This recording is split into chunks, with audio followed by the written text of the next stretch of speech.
हिमाचल प्रदेश सरकार को हाईकोर्ट से बड़ा झटका लगा है। हाईकोर्ट ने दिल्ली स्थित हिमाचल भवन को नीलाम करने के आदेश दिए हैं। मामला एक बिजली कंपनी और सरकार के बीच का है। हिमाचल प्रदेश हाईकोर्ट ने आर्बिट्रेशन अवार्ड की अनुपालना सुनिश्चित करने के लिए हिमाचल भवन दिल्ली को कुर्क करने के आदेश जारी किए हैं। हाईकोर्ट के न्यायाधीश अजय मोहन गोयल ने सेली hydro electric power company limited द्वारा ऊर्जा विभाग के खिलाफ दायर अनुपालना याचिका पर सुनवाई के पश्चात ये आदेश दिए।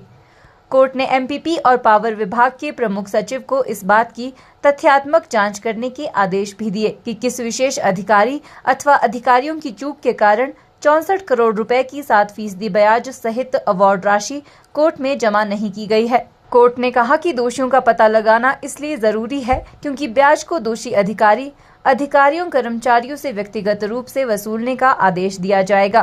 कोर्ट ने 15 दिनों की अवधि के भीतर जांच पूरी करने और जांच की रिपोर्ट को अगली तारीख को कोर्ट के समक्ष प्रस्तुत करने के आदेश भी दिए। मामले पर सुनवाई 6 दिसंबर को होगी। इसके बाद प्रदेश भाजपा कांग्रेस सरकार पर फिर हमलावर हो गई है।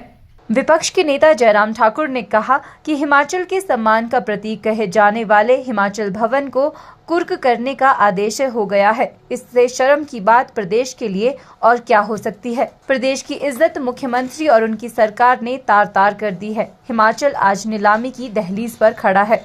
मुझे लगता है कि हिमाचल के इतिहास में ये पहला ऐसा अवसर आया कि जो बहुत महत्वपूर्ण और प्रेस्टिजियस हमारी प्रॉपर्टीज हैं उनको नीलाम होने की नौबत आई है। ये सरकार की नाकामयाबी है, सरकार की नालायकी है। 70 वकीलों की फौज खड़ी की है। यहाँ पर एडवोकेट जनरल से लेकर के एडिशनल डिप्टी, लेकिन उसके बावजूद सरकार को वो डिफेंड करने की स्थिति में नहीं है, क्योंकि हाजिरी लगाते हैं लेकिन कभी भी वो जाकर के वहाँ पर गंभीरता से सरकार के पक्ष को रखने की जो बात आती है उसमें वो सफल नहीं हो पाते। और हिमाचल प्रदेश में ये स्थिति बन गई है कि फजीहत के बाद लगातार फजीहत होती जा रही है। लगातार ये फजीहत का क्रम होता जा रहा है।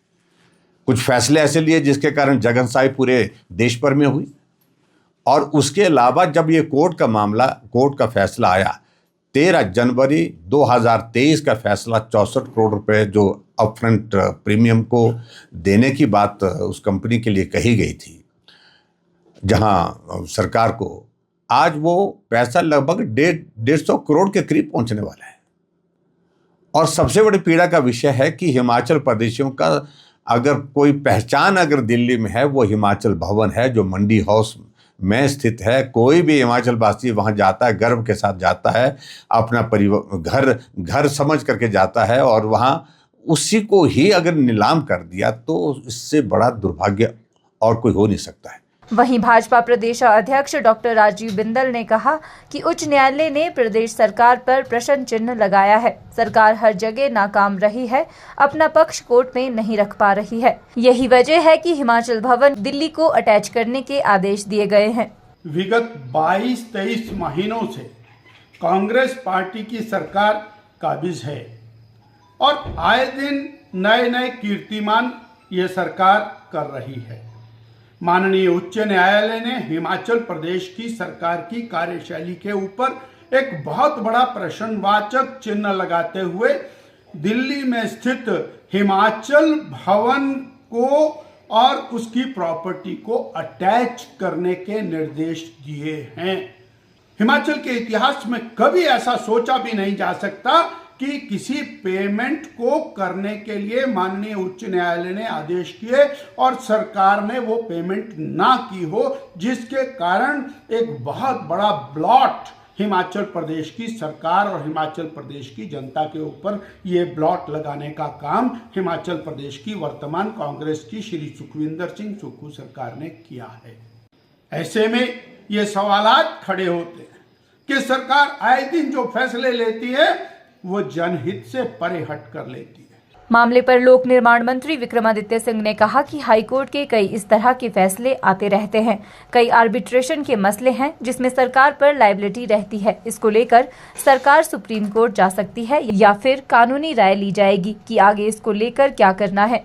वहीं उन्होंने नेता प्रतिपक्ष जयराम ठाकुर पर भी राजनीति न करने की नसीहत दी। उन्होंने कहा कि जयराम ठाकुर हर मामले में राजनीति करने की कोशिश कर रहे हैं। कोर्ट के कई फैसले आते हैं और इसमें कई आर्बिट्रेशन के मसले हैं, कई इसमें और चीज़ें हैं जिसमें जो है लाइबिलिटीज़ गवर्नमेंट के ऊपर रहती है। तो इसमें एक जुडिशियल ऑर्डर पास किया है, इसको आगे चैलेंज किया जाएगा सुप्रीम कोर्ट में, या जो भी इसमें लीगल प्रक्रिया है उलझी जाएगी। मगर जयराम जी जैसे हर चीज़ में राजनीति करने की कोशिश कर रहे हैं, ऐसा नहीं है कि ये पहली बार ऐसा हुआ है। पहले भी कई झांगन थोपन पवारी का प्रोजेक्ट है जिसमें प्रदेश सरकार ने करीबन 200 करोड़ रुपए प्रोजेक्ट्स का देना है, जो अपफ्रंट मनी है। तो ये चीज़ें हैं, कोर्ट में चली हुई है। अब हर चीज़ में राजनीति करना, हर चीज़ को राजनीतिक एंगल से देखना, मैं समझता हूँ ये सही नहीं है। ये गवर्नमेंट कंटिन्यूटी में चलती है। ये प्रोजेक्ट्स कोई आज के नहीं है, ये प्रोजेक्ट्स बहुत लंबे समय से चल रहे हैं। और यही नहीं है, बहुत से ऐसे प्रोजेक्ट्स हैं प्रदेश के अंदर, हाइड्रो प्रोजेक्ट्स है जिसमें अपफ्रंट मनी दिया जाता है, मगर for so and so reason वो नहीं चलता है। तो उसमें निश्चित तौर से जिसने इन्वेस्ट किया है वो पैसा वापस मांगेगा, मगर एकदम वो पैसा वापस दे देना, मैं समझता हूँ वो उसमें जो लीगल डिपार्टमेंट है या अपना पावर डिपार्टमेंट है वो उसमें कॉल लेगा। अब मसला क्योंकि कोर्ट में है, तो कोर्ट ने इसमें ये आदेश दिया है, इसको आगे SLP के माध्यम से या जैसे भी लीगल डिपार्टमेंट है, जो एडवोकेट जनरल है, लॉ डिपार्टमेंट है, वो इसमें कॉल लेगा। मगर मेरा जयराम जी से निवेदन है कि हर चीज़ में राजनीतिक अवसर को तलाशना बंद करें, क्योंकि ये चीज़ें ऐसा नहीं है कि आज ही थी, ये बहुत लंबे समय से चलती है और आगे भी चलती रहेगी। अगर कल को दूसरी सरकार भी कभी कोई बनेगी तो उस समय भी ये मसले रहेंगे। मगर हमें ये देखना है कि राजनीति अपनी जगह है, मगर जो लीगल मसले हैं वो अपनी जगह है, और हर चीज़ में इस तरीके से करने की आवश्यकता नहीं है। उनको तो ये होना चाहिए कि हम कितना सहयोग दिल्ली से लेकर आ रहे हैं उसके ऊपर बिल्कुल मौन है, कितना सहयोग वो केंद्र सरकार से हिमाचल के लिए ला रहे हैं उस पर कोई बात नहीं करते हैं। हर चीज़ में नकारात्मक राजनीति नहीं होनी चाहिए, सकारात्मक सोच होनी चाहिए, पॉजिटिव सोच होनी चाहिए कि हम हिमाचल के लिए क्या कर सकते हैं। हर चीज़ में नेगेटिव सोच रखना, हर चीज़ में क्रिटिसाइज करते रहना, मैं समझता हूँ ये भी कहीं ना कहीं सही नहीं है। आदेशों को लेकर मुख्यमंत्री सुखविंदर सिंह सुक्खू ने कहा कि फिलहाल उन्होंने आदेशों को पढ़ा नहीं है, सरकार हाईकोर्ट का अध्ययन करेगी। 2006 की ऊर्जा नीति के तहत अपफ्रंट प्रीमियम तय किया जाता है।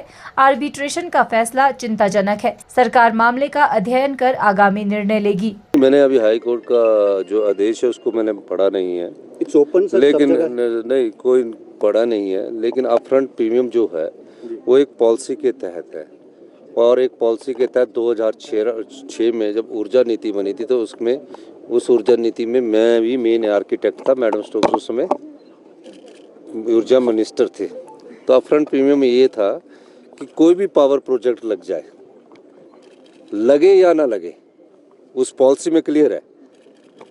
हमने अब एक रिजर्व प्राइस पर मेगावाट जैसे 10 लाख रिजर्व प्राइस रखा था, उस पर उन कंपनियों ने बोली थी। उस अपफ्रंट के मामले में आर्बिट्रेशन से कोई फैसला आया। अब आर्बिट्रेशन के भी कई ऐसे फैसले आ रहे हैं जो बड़े चिंताजनक है, कानून की अनदेखी हो रही है। उसके खिलाफ हाई कोर्ट हमारी सरकार गई और सरकार ने उसमें जो 64 करोड़ रुपए आर्बिट्रेशन का था वो जमा कराना था। उसके बारे में मैंने अभी जानकारी प्राप्त की है। मैंने कहा है कि आप मुझे बताइए क्योंकि, और इस प्रकार के आदेश अगर आए तो उसके बारे में हम अध्ययन करेंगे। बता दें कि वर्ष 2009 में सरकार ने कंपनी को 320 मेगावाट का बिजली प्रोजेक्ट आवंटित किया था। ये प्रोजेक्ट लाहौल स्पीति में लगाया जाना था। सरकार ने उस समय प्रोजेक्ट लगाने के लिए BRO को सड़क निर्माण का कार्य दिया था। समझौते के अनुसार सरकार ने कंपनी को मूलभूत सुविधाएं उपलब्ध करवानी थी ताकि कंपनी समय पर प्रोजेक्ट का काम शुरू कर सके। कंपनी ने वर्ष 2017 में हाईकोर्ट में रिट याचिका दायर की। कंपनी के अधिवक्ता ने अदालत को बताया कि प्रोजेक्ट लगाने के लिए मूलभूत सुविधाएं न मिलने के कारण प्रोजेक्ट बंद करना पड़ा और सरकार को वापस दे दिया। इस पर सरकार ने अपफ्रंट प्रीमियम जब्त कर लिया। अदालत ने दोनों पक्षों को सुनने के बाद सरकार को सेली कंपनी को 64 करोड़ अपफ्रंट प्रीमियम वापस लौटाने के आदेश दिए। सरकार ने अदालत के फैसले के खिलाफ LPA दायर कर दी है। आप देख रहे हैं हिमाचल न्यूज़ 24।